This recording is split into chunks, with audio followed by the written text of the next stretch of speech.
Today we're going to talk about a piece of kit that has been an integral tool to my workflow for a long time now on Ableton Live. This is the Bars Prepared Kit.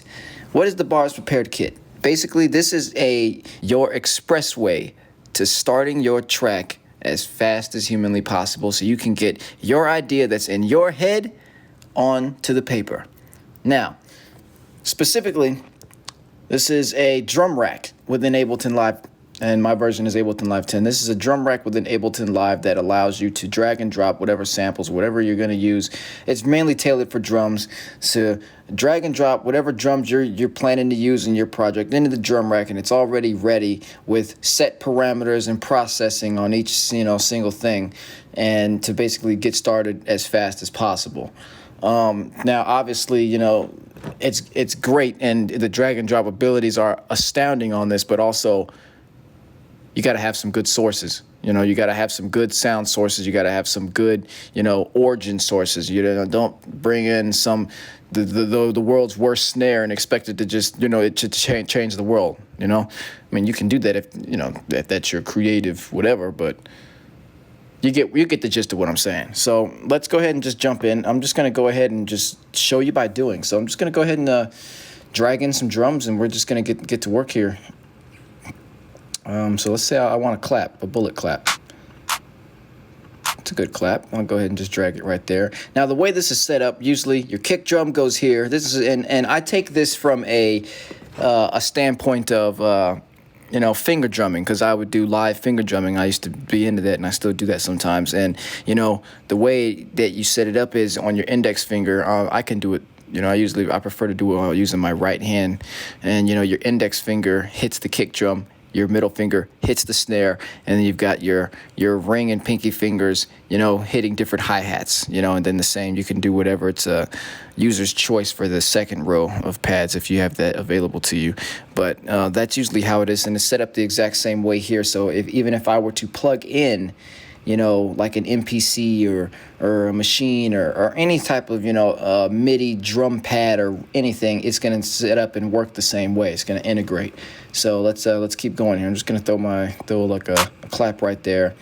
And, you can take it into account that my channels, my drum channels, main processing with Focus One already. But, on here, every single thing in the chain, it's already set up with an EQ and a compressor for all these, different, for this main group here. This is, let's see, 3, 4, 8, 12, 16. So, you've got these 16 pads here available to you to just drag and drop, and then you can just, option drag and copy it to another thing over here on E7 or F7, and be happy. That's E7, yeah, on E7, and then you can just keep the chain going. So, but all these are set up and ready to go, and then all the processing and different stuff is set up. I mean, I like to use Rough Rider on my kick drum, which is a compressor, but you can use the glue compressor, and I've started using the glue compressor a lot more because it works a lot better sometimes. Well, not better, but it works in a different kind of way that I've been satisfied with lately. So let's keep going here. Let's grab a hi-hat. So let's grab some hi-hats. No, not from Bullet. Let's grab Bully. That's good. Let's grab. I'll throw that there.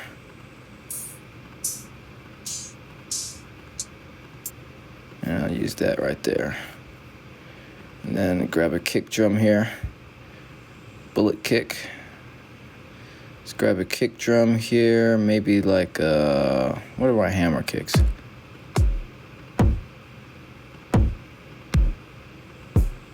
That's an interesting kick. I like that. That thing hits. I'm just going to go ahead and bring my EQ down on it and just kind of set it up the way I want here. Whew, that's pretty. It's already kind of low. I'll take that tail out. Yeah. What if you brought it down? I mean, I'd probably go 2, to be honest. It's a good mix of low.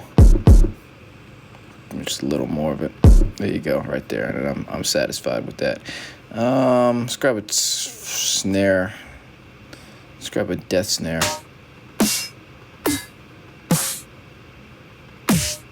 These are some crazy snares.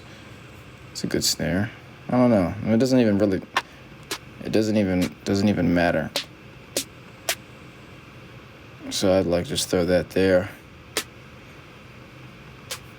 These are all like really fill snares, to be honest with you. If I'm trying to grab an actual good snare.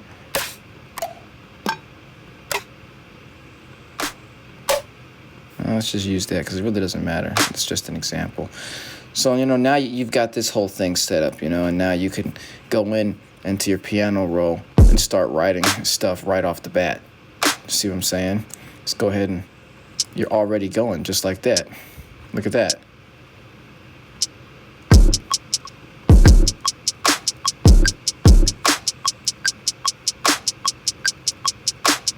You're already ready to go. There you go. You've got a whole drum loop right there. Boom, you're done. And then go ahead and throw in something like this. That was one off. Go ahead and throw it like that.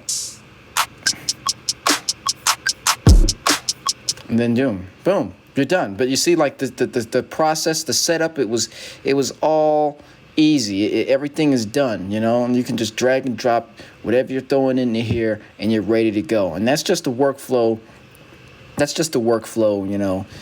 a quick little workflow tip, to keep your workflow as fast as it can go. Boom.